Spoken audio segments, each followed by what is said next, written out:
नमस्कार विद्यार्थी मित्रांनो, स्वागत आहे आपलं यूट्यूब चॅनल ज्याचं नाव आहे मोहित मोटिवेटेड एक्झाम चॅनल। आज आपण बघणार महा-टी-टी म्हणजेच शिक्षक पात्रता परीक्षा 2014 साली झालेल्या पेपर 1 इयत्ता 1 ते 5वी साठी असणाऱ्या मराठी माध्यमातील इंग्रजी विभागातील प्रश्न। चला तर सुरुवात करूया प्रश्नांना। प्रश्न पहिला आहे, The place of where tiger lives is called. Option दिले आहे कन्व्हर्ट, कॅनल, लेअर, स्टेबल। त्याचं चूक उत्तर असणार आहे पर्याय क्रमांक 3 लेअर। त्यानंतर आहे प्रश्न क्रमांक 2, the noun from the describe is description, distribution, description, description. त्याचं चूक उत्तर असणार आहे डिस्क्रिप्शन, पर्याय क्रमांक 3। त्यानंतर आहे प्रश्न क्रमांक 3, choose grammatically correct sentence from the given sentence. दिलेल्या पर्यायापैकी आपल्याला ग्रॅमॅटिकली योग्य असं ऑप्शन शोधून काढायचं आहे। पर्याय दिले आहे, please explain me the problem, please explain for the problem, please explain to the problem, please explain with me the problem. त्याचं अचूक उत्तर असणार आहे पर्याय क्रमांक 3 please explain to me the problem. त्यानंतर आहे प्रश्न क्रमांक 4, complete the statements in the newspaper report under the following headline by choosing the correct word from the alternative. दिलेल्या वाक्यामधून आपल्याला काही न्यूजची हेडलाईन दिलेली आहे, त्यातलं आपलं करेक्ट अल्टरनेटिव्ह ओळखायचं आहे। न्यूजची हेडलाईन आहे, a cup of coffee cut risk of diabetes by 17%। हे आहे न्यूजची headlines.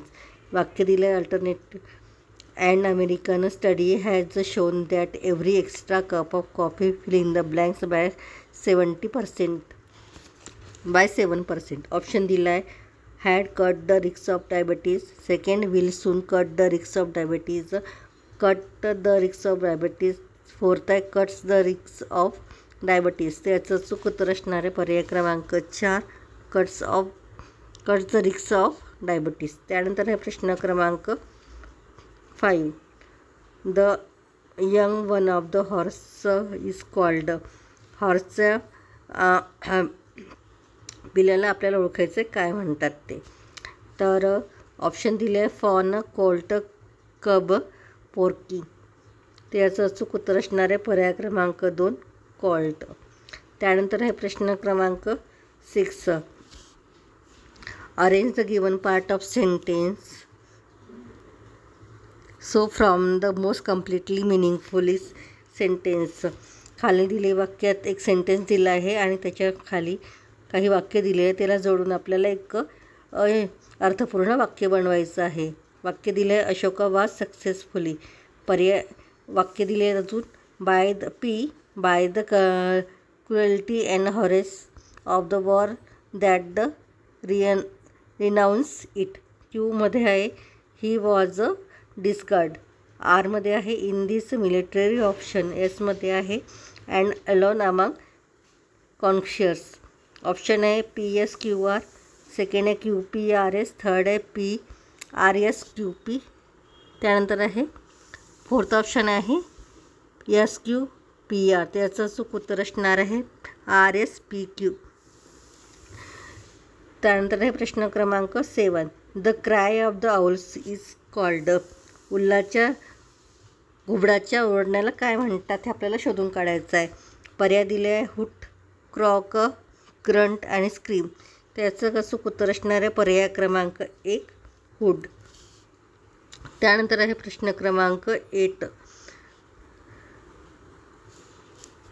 Choose the correct split and from the given below.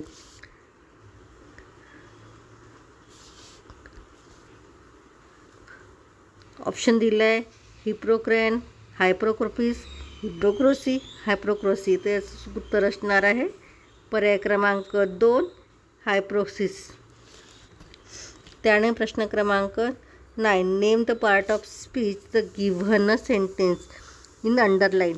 दिलेल्या वाक्यामध्ये आपल्याला पार्ट ऑफ द सेन्स कोणता आहे अंडरलाईन केलेलं ते आपल्याला ओळखायचं आहे। वाक्य दिले आहे, generally beauty doll in from. Option दिले आहे common noun, proper noun, collective noun, abstract noun. त्याचं अचूक उत्तर असणार आहे पर्याय क्रमांक 4 ॲब्स्ट्रॅक्ट नाऊन. त्यानंतर आहे प्रश्न क्रमांक 10. Choose the correct alternative from the given below. खाली दिलेल्या वाक्यामधून आपल्याला ऑप्शनमधून अल्टरनेटिव्ह ओळखायचं आहे. वाक्य दिलं आहे Sukumar was filling the blank first person to arrive. Option आहे a, an, no article, the. त्याचं अचूक उत्तर असणार आहे पर्याय क्रमांक 4 द. व्हिडिओ आवडल्यास लाईक करा, शेअर करा आणि सबस्क्राईब करायला विसरू नका.